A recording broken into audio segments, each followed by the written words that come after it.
Once you've logged on to LOTRO, the first thing you need to do is to select the server you wish to play on. There are 4 servers recommended by the course. We can see here Laurelin, which is in English, and it's a role-playing server, RP for role play. Vanderbilt is also in English, and it's role play encouraged.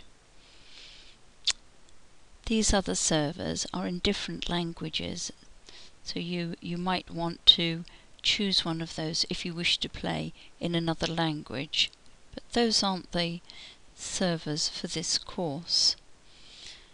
For Coursera, we play on Laurelin, which is a role-playing server, so I'm going to click there to play and show you how that works. The next choice you come to is your choice of race.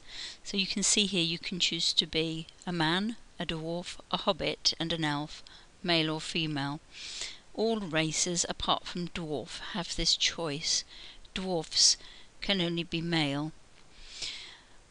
If we choose a female, you can see that each race has a slightly different female character. They're of the same sort of stature. On the other side of the screen you have the information about each race. So the hobbit is small, etc.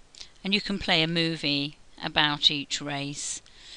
So you can choose to play the movie about being an elf, and it'll go into that mode. So those are your choices, and you can study what you want to be and what the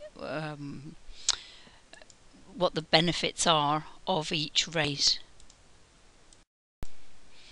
Staying on this page, we're next going to choose a class.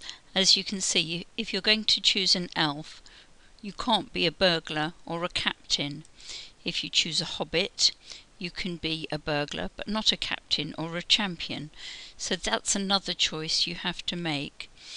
This mark here for a warden tells me that I have to buy that class, so I haven't bought that ability. I'm not able to be a warden.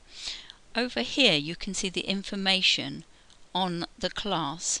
You can see also the class difficulty, so a burglar is advanced.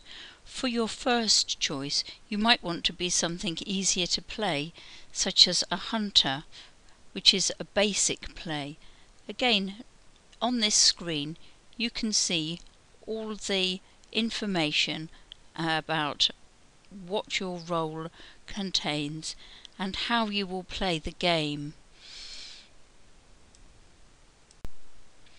I'm just going to choose to select this Hobbit Hunter and continue to the next screen, where we need to select a name, origin, and we can choose some different features.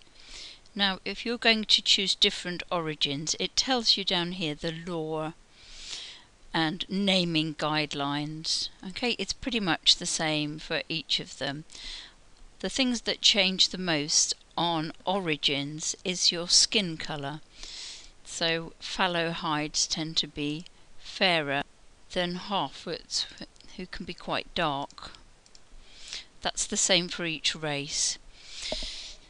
You can then choose different head options, different hairstyle options. You can turn around to select what you want your character to look like.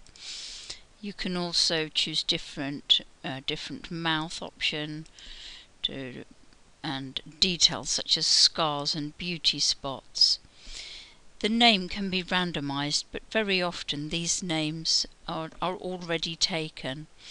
Naming guidelines down here, I don't find them much use because you join together a beginning and an end, and it's very often taken. There are various websites where you can choose a name for your character. So I'm going to call him Glamming and hope that one isn't taken. Okay, so I now have a hobbit called glamming.